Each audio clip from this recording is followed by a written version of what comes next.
जय जगन्नाथ बंधुगण। आज आम सकाल सकाल गाधुआ पाधुआ कर बाहरी पड़लु पुरी रे थिबा चंदनपुर ठारे शिरोली महावीर मंदिर। कहीं आज आप जानते मकर संक्रांति से संक्रांति रे हनुमान को दर्शन करने को आम बाहरी पड़लु। पाखरे थिबा मंदिर परिसर रे थिबा एक पोखरी रे आगे पवित्र हलु, गोड़ हाथ टिके धोइलु, धोईकी पवित्र हलु। भाविलु आज बहुत भिड़ थिबो, किंतु सकाल सकाल एते भी भिड़ नथिला। आराम रे जाके पहुँचलु।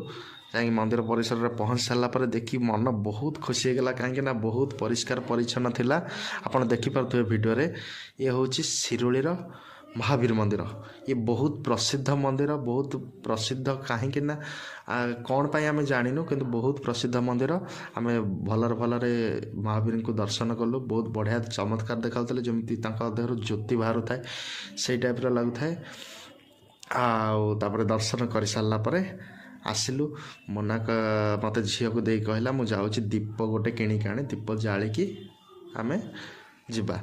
तापर मुझे झील को धरली, मो कैमेराटा ऑन कली।